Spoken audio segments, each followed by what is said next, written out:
So before we start the panel discussion, let me speak a little bit about myself and Climate Policy Initiative before I introduce the panelists. So Climate Policy Initiative, the short form is CPI. It's a leading global think tank, and our focus is on helping government reach their green growth targets. And our specific focus is on finance and policy. In India, we've been active for the last 5 years, and you may have heard of a couple of our initiatives. One of them is the India Innovation Lab for Green Finance, where we develop innovative financing instruments for green infrastructure in India.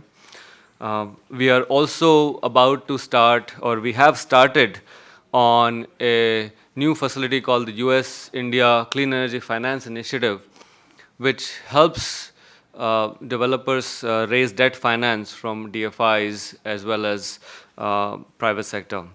And it's a project preparation facility.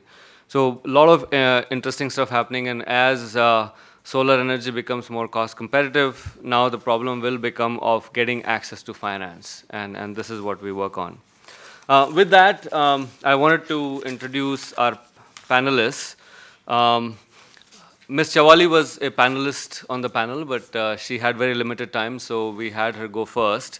And we have 3 other panelists on the panel. On my left, it's Ms. Geetali Tare, who is currently a financial advisor in the New Delhi Municipal Corporation.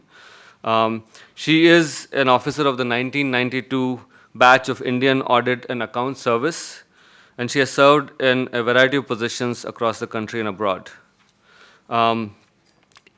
Most recently, she is actually, and I'm not going to go through the whole profile, but what I'm going to say is that she has been instrumental in advising us on this particular study. We have been reaching out to her pretty much every week, as Saurabh has mentioned, and she has given us a lot of feedback. She will also talk about the upcoming NDMC bond issuance, which is following on the heels of the Pune one. So we are very, very excited that all this activity is starting to happen, and she is instrumental in this activity. I would also like to introduce Mr. Alekhya Datta, who is right now working at Tare, and his focus is on the Smart Cities program, including on energy, but as well as other green infrastructure programs at Tare. So we are happy to have you here. And finally, we have the gracious presence of Mr. Manish Pathak, who has agreed to be the investor face. And this was a very last-minute invite, so he's here. And he is a very good candidate for representing the investors because he's worked with ICRIER for the last 10 years. And he has been specifically involved in the credit rating of ULBs as well as PPP entities. So, and among the programs that he has worked on is not only the Smart Cities program, which is new, but also the JNURM, which is the Urban Renewal Mission that has been active for a while. So we're very happy to have you here. So with that, let's get the panel discussion started. I will basically provide a review of the study, so I'll basically repeat the key messages in a bit. And after that, we will have brief presentations from the panelists, about 10 minutes each, up to 10 minutes each, and then we'll go into Q&A. So just to kind of reframe or repeat the key messages that came out of the study for people, especially for people who came in late. India has a very ambitious rooftop energy target of 40 gigawatts. And currently we stand at 1 gigawatt, so a lot needs to be done. That's the key message, right? And the numbers vary. Some numbers say like this report says 28 billion, you can look at other numbers. Numbers could go up to $50 billion of investment that's required, so the number is huge. And we have barely started. And so we have to look for innovative methods for getting financing and flow of capital into rooftop energy. There are many barriers that were put forward. One of them is high capital costs is an issue. Another one is of performance risk, whether the solar panels will work or not, et cetera, et cetera. And in that context, one of the very promising business model is what we call the third-party financing business model, where the panel is installed by a developer who is not the rooftop owner. The developer is installing and paying for the capital expenditure, and the developer makes money by signing a PPA just like a discom would sign, right? So that we think is a very, very good business model that would enable the flow of capital. But even in this business model, the access to debt finance in the Indian context has been a challenge. And just to give you a context, there have been a lot of initiatives, a lot of concessional money that's floating around in the market today from World Bank through SBI, ADB through Punjab National Bank, KFW through IREDA. Close to $2 billion of money has been promised, but none of the, very little, not none, but very little of that money has been put to use, right? And so the third-party financing model and creating a financing model that actually finances this third-party developer in the third-party financing model is going to be key.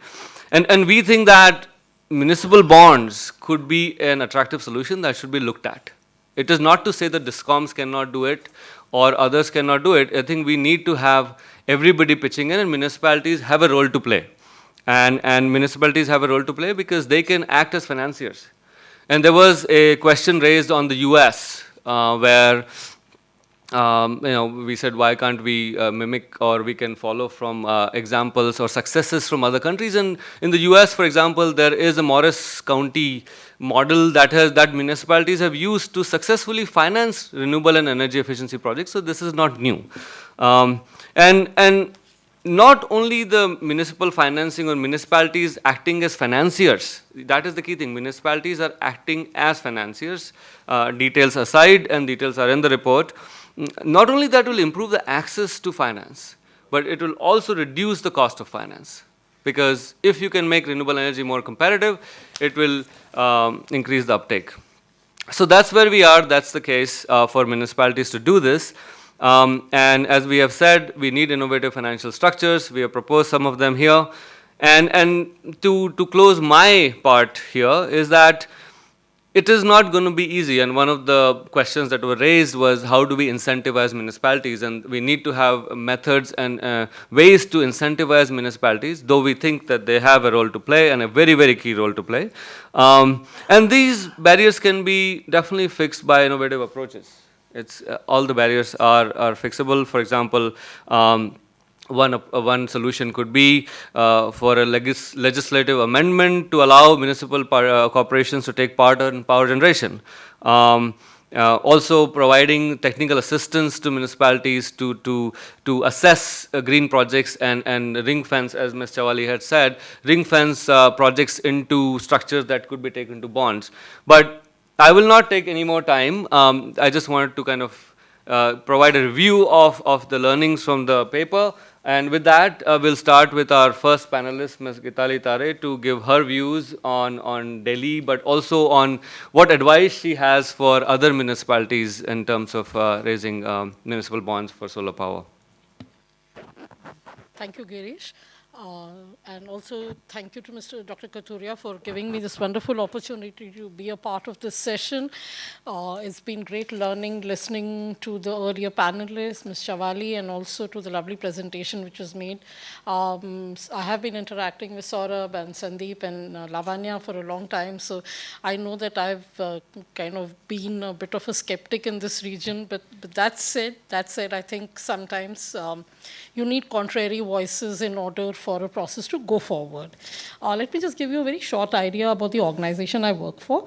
So this is a little municipality which is fenced on all sides by 3 other municipalities. We cover an area of 42 square kilometers, a large part of which is covered by municipal buildings or buildings which are occupied by high dignitaries.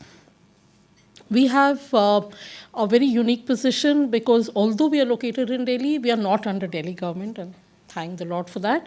Our administrative ministry is the Ministry of Home Affairs, and I have to say that we enjoy a fabulous degree of autonomy. We are a successful municipality as municipalities go, which is to say that we have been generating surpluses for several decades now. We have been debt-free for over a decade and a half, which is something which makes us a strange creature in the municipal world, because you will not hear the word debt-free and municipality in the same sentence mostly. We are self-financed to a very large degree. 95 to 96% of our revenues are generated internally. We get a very minimal 4% from external, in terms of external assistance, which is from a little bit from the Ministry of Urban Development and a little bit from the government of Delhi. I would like to believe that sometimes you are punished for your efficiency, but be that as it may, it is perhaps better to be self-reliant than to kind of be at the mercy of the devolution of finance, which somehow tends to take strange shapes in this country.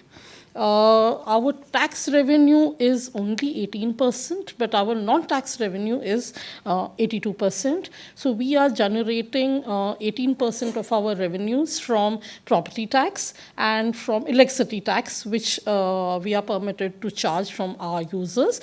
And we generate 82% tax from something which we call license fees, which is these municipal properties which we own across the city, some of which are famous or notorious, as depends on your perspective. So, for example, hotels. We own like the Connaught Place, so people pay rent to us for the shops that they are running there. These are some of the sources of revenue. We are also, interestingly, because someone had raised this issue of discoms, I think the gentleman from BACS, and I was really sort of excited because IPDS is a very important project for NDMC right now, and in a little while I'll tell you why. We have a unique position of being a municipality and a discom. So, which is why we are in a little bit of a different position as compared to other municipalities. So actually, I think Ms. Chavaly was also speaking, some of the other speakers also mentioned this thing that, okay, the regulatory framework needs to change in order for the discom role and the role of how do you work in the energy that you sell via the solar rooftop projects. Interestingly, NDMC doesn't face those issues because we are already a discom and already we have done some work in this respect. I would like to make just one important point before I move to the solar rooftop aspect, and that is that we have, in terms of the accounting framework, I would like to believe we are the thought leaders, because we are probably one of the few municipalities in the country which are completely compliant to the National Municipal Accounting Manual. In the larger scheme of things, this may not mean much, but when you talk about issuance of municipal bonds, this becomes very, very important, because the listing requirements of SEBI have mandated that accounting framework should be compliant with National Municipal Accounting Manual. Now, this is really wonderful, except that I have been trying to caution the SEBI that the compliance to the manual is not mandatory in India. It was made voluntary. So there are only a few states which actually went ahead and complied, and their local bodies became compliant, but otherwise it's a free-for-all. There are some state account codes or something on the basis of which the accounts are made. The situation is, to not put it very gently, chaotic. NDMC has a credit rating of AA+, which is only like one step below a sovereign rating of AAA. But which means that our outlook is completely stable. And since, well, now that the word is out that we will also be issuing municipal bonds, my instrument rating has also been given a AA+ rating by 2 agencies. So this means that NDMC is in a good position to issue municipal bonds. Moving on to the issue of solar rooftop projects. I think NDMC is in a very good position to undertake solar rooftop projects. We are in a good position to finance these projects simply because we understand what a high national priority this is. We have a slight constraint, which is a spatial constraint, because we can neither grow vertically, because we have very strict FAR requirements in Delhi. So I cannot build skyscrapers and put solar panels on top of them. And I cannot grow horizontally as other municipal corporations are doing, as you see my neighbors in the south or in the east. But that said, whatever resources we have, we are putting to the best use. So what we've done is that in the RESCO model in phase 1, we've done about 1.4 megawatts generation. Under the EPC model, we have done 1.95. So far, the installed capacity is completely 7.23 megawatts. And we are targeting by 2018 to cover 10 megawatts. Now, what we've done in the first phase is to cover the municipal schools, because typically schools do not need to use their terraces. So we are using those. And in the second phase, we will try and cover all the municipal buildings in the New Delhi Municipal Council area, so that we are able to. Now, of course, the idea is also that we have a renewable power obligation which we need to meet. So we feel that this would be one way of doing it. We, in the RESCO model, we have worked with one private agency. The experience has, let's say, not been sensational. But that said, all's well that ends well, because if you end up actually generating power, it's fine. The journey has not been, it's been a very cantankerous marriage, so to say, and might even end in divorce, but that doesn't mean that a remarriage will not happen. So this agency, I can understand that they have financing issues and so on and so forth, and we have also been rather tough on them. That said, I do believe that municipal bonds are a good way forward. I have been a bond skeptic in the past, and my views are on record. But here's the thing. I speak also as an officer of the Controller and Auditor General of India, that the bonds are going to impose a discipline on municipalities. If they go in for bonds, then they are going to be accountable for the money that they're going to borrow. I think the time has come to bid goodbye to this whole MIBAP relationship, which central government and state governments share with local governments. The time has come for the local governments to step forward and man up and face their responsibilities. Going to the bond market will mean being disciplined. It will mean being accountable and being answerable. Now, discipline in two respects. One, in the accounting framework, which means generating credible and timely financial statements, and also in the project frameworks. Because if people are skeptical about municipalities, quite rightly so. In India, municipalities have been notoriously irresponsible in the way they have managed their projects. That said, the Smart Cities mission has been a wonderful move, and they have, what is happening is that through them, the monitoring framework has become tight, and it has become, I hope it becomes accountable. Early days yet, 25 years in the bureaucracy, I feel 2 years is just a drop in the ocean. That's it. Hopefully that will happen. Now, for the bonds market, the market has shown great appetite. From going by the bidding, and I was following the bidding which was happening in Pune very closely, and I saw that there were 21 bids. Please understand that for a municipality, this is a big thing. This may not be a big thing in the corporates, but for a municipality to receive 21 bids close to 1,200 crores is a very big thing. And finally, they have two investors, so they will 200 crores is what they are going in for. They are going in for unstructured bonds, and they have chosen their water supply scheme as well. It's not ring fence, but that is a project which will be supplied, paid for through the bonds.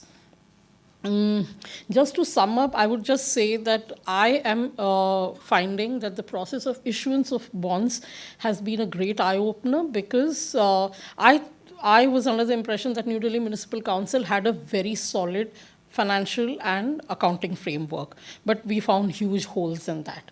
And it's all been for the better, because it means that you have to tighten your bootstraps, and that can never be a bad thing. The second thing is that there is no such thing as having too much money. money is needed for infrastructure projects. Municipalities have a terrible habit of very high revenue expenditure, very low capital expenditure. This will have to change, because if you don't invest in your infrastructure, your cities are not going to grow. And thankfully, that understanding is there. My small problem right now is that the kind of investment that is being made is a little cosmetic. I wish that there would be some more heavy-duty, big-ticket projects which would get paid for, but I'm sure we'll get there in time. Pune has already shown the way for that. Please watch out the newspapers and please wish IndiaMs luck, because this issuance of a bond is a very, very tedious and an extremely traumatic process. And because as financial advisor, the number of financial statements I have had to generate, and mind you, I am the only municipality in the country, and I say that with a great deal of pride, that I'm the only municipality in the country who has 16, 17 financial statements ready. No other municipality has those. And I have complied with every single requirement, whether it was from the rating agencies, whether it was from SEBI, who I will always hold a huge grudge against, because their understanding of municipal accounts is, let's say, a little anemic. But that said, please look out. And I'm very, very confident that the process of issue of municipal bonds for any project, especially solar rooftop, I think is a brilliant idea, simply because I think people need to man up and they need to go away from this business of going with a begging bowl to ministries for taking funds and then frittering them away, encouraging rent-seeking activities. That kind of a thing has to stop. Thank you. Thank you very much. Thank you so much, Geetali. And now we move on to Mr. Alekhya Datta from Tare to provide his views, and I would request you to, this one was focused mostly on Delhi. If you could focus on the larger scheme from a 30,000-foot view on what roles municipalities can play in financing rooftop solar PV, and especially in the context of the solar cities or the smart cities program.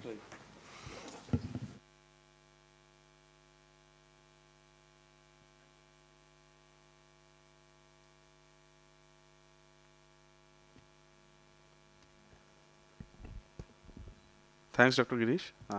First of all, good afternoon to you all. And thanks to organizers for giving us the opportunity to present our initiative in Surat Smart City. And since in the morning I've gone through the report that we have recently published in the morning. So kind of to issuing a bonds, because even secretary as well as joint secretary has mentioned there should be a large-scale projects, particularly pertaining to solar rooftop. So one of the essential aspects would be the demand aggregations in particular city or particular municipal corporation area. So in today's presentation, I will give you a little bit of glimpse like how the demand aggregations of rooftop from all category of consumers is happening in Surat Smart City. And of course, because why we are focusing on Surat and NDMC also, because it's already listed smart cities under Ministry of Urban Development, and we should work on under smart city mission to include the concept of municipal bonds. So I'll focus on 4 different scenarios across all 60 selected smart cities. Of course, we have taken out 48 smart city scenario. So scenario 1 says a city does not have any renewable energy sources, and there is no commitment, because it's derived from the smart city proposal submitted by different odd municipal corporation or the smart city special purpose vehicles. So out of that, there are 6 cities which does not have any renewable energy resources available within their area, and there is no commitment also given in their proposals. In scenario 2, the city is preparing plans for ensuring that it gets more energy from renewable sources. And yes, and there are 21 cities are apprehension of this scenario 2. And like what in our case, like in Surat, we lied under scenario 3, the energy consumed within the city It's basically produced from the renewable resources, and we are also, purchasing the electricity from clean sources or renewable energy sources through wheeling also.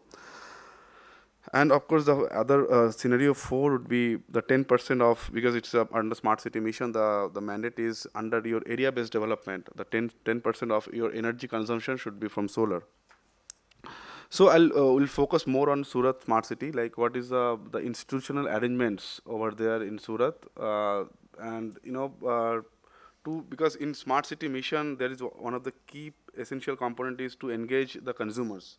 And ultimately, if you are talking about 40 gigawatt of rooftop, and you can see the large amount of installation of a target has been set for the residential segments. So we have to engage those consumers as well. So in Surat, as in other states or other cities as well, there are two different body working for solar rooftop. One is the Ministry of New and Renewable Energy, and Surat being one of the solar cities as well under Ministry's MNRE programs, and under also from Ministry of Urban Development, the requirement of 10% energy requirement from solar. And there are other agencies which is working over there. It's the SNS, the Solar Energy Corporation, the financing institutes, distribution companies, and the developers. In Surat, we have two distribution companies basically. One is Torrent Power, and another one is DGVCLs, which is a state-owned utility companies. So, to initiate this, in the vision of Government of India, that we should leverage the existing schemes of different ministries or in the particular smart city. So we are also working with ministry as well as Ministry of Urban Development to leverage the funding availability under solar city mission as well as the smart city missions, apart from the state level funding initiatives. So what we have done here. So before implementing the roadmap for solar rooftop in Surat Smart City, we have started working with Surat in 2016 January basically. So during we have segregated our aspects into planning, implementation, and in stages.